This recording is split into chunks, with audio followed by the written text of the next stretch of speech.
अवधूत चिंतन श्री गुरुदेव दत्त श्री स्वामी समर्थ महाराज की जय।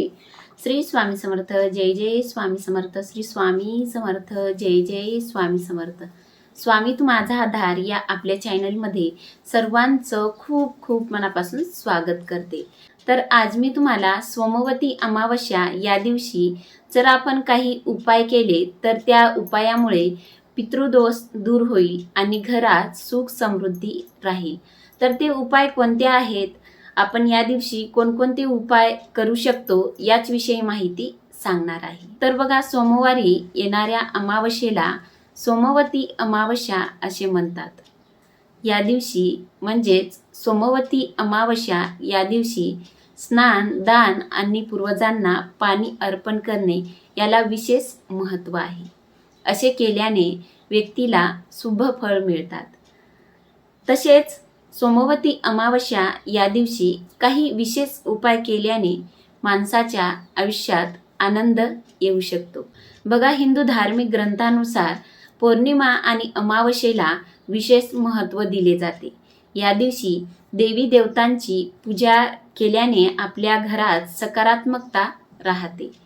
तसेच आपलं मानसिक आरोग्य निरोगी राहण्यासाठी मदत होते। तर शास्त्रानुसार जर अमावस्या ही सोमवारी आली तर त्याचे महत्त्व अधिकच वाढते। सोमवती अमावस्या या दिवशी भगवान शिव आणि माता पार्वतीची पूजा करून आणि उपवास केल्याने व्यक्तीला शुभ फळ मिळतात। सोमवती अमावस्या या दिवशी स्त्रिया आपल्या पतीच्या दीर्घ आयुष्यासाठी उपवास करतात। बघा, अमावस्येच्या दिवशी जर सोमवार आला तर त्या दिवशी देवतांनाही दुर्लभ असा पुण्यकाळ येतो।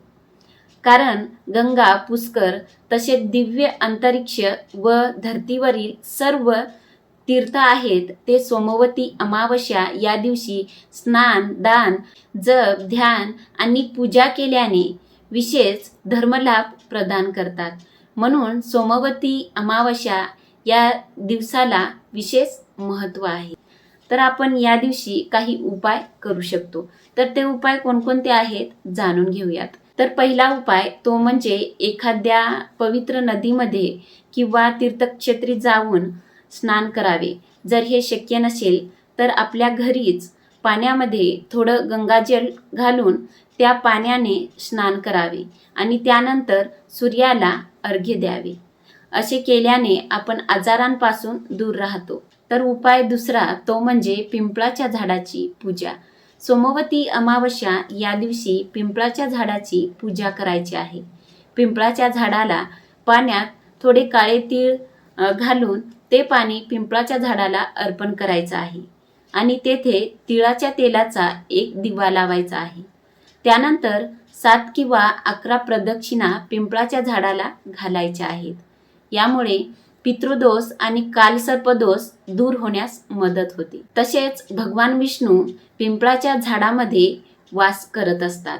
म्हणून सोमवती अमावस्या या दिवशी पिंपळाच्या झाडाची पूजा अवश्य करा। यामुळे आपल्या घरात सुख समृद्धी नांदते आणि घरात लक्ष्मी येते, आपल्यावर लक्ष्मी प्रसन्न होते। उपाय तिसरा तो म्हणजे दानधर्म करणे। सोमवती अमावस्या या दिवशी दानधर्म करण्याला विशेष महत्त्व आहे। सोमवती अमावस्या या दिवशी काळे तीळ, गूळ, अन्न आणि गरजू व्यक्तींना वस्त्रदान करणे हे अत्यंत शुभ मानले जाते। या उपायाने मोक्षाचे मार्ग खुले होतात। म्हणून या दिवशी दानधर्म नक्की करा। यामुळे पितृदोष दूर होण्यास मदत तर होतेच आणि आपल्या घरात सुख समृद्धी आणि आनंद येतो। म्हणून या दिवशी दानधर्म नक्की करा। तर चौथा उपाय तो म्हणजे शिवलिंगाची पूजा। सोमवती अमावस्या या दिवशी भगवान शिव आणि माता पार्वतीची पूजा करावी। सकाळी स्नान करून ओम नमः शिवाय या मंत्राचा जप करत शिवलिंगावर दूध, पाणी तसेच बेलपत्र आणि अखंड तांदूळ अर्पण करावेत आणि पितृदोष दूर होण्यासाठी आणि घरात सुख शांती राहण्यासाठी भगवान शिव आणि माता पार्वती यांना मनापासून प्रार्थना करावी। तर उपाय पाचवा तो म्हणजे पितृतर्पण। दुपारी नदीकाठी किंवा आपल्या घरातच पितरांच्या नावाने तर्पण किंवा पिंडदान करावे. यामुळे पितरांचा आशीर्वाद आपल्याला मिळतो. तर मान्यता आहे की जर कुणाच्या कुंडलीमध्ये पितृदोष असेल तर या दिवशी पूजा करणे अत्यंत शुभ मानले जाते. सोमवती अमावस्या या दिवशी जर पितरांची विधिवत पूजा केली तर पितृदोषातून मुक्तता भेटते. म्हणून सोमवती अमावस्या या दिवशी पितरांची सेवा नक्की करा. तर उपाय 6वा तो म्हणजे तुळशीची पूजा.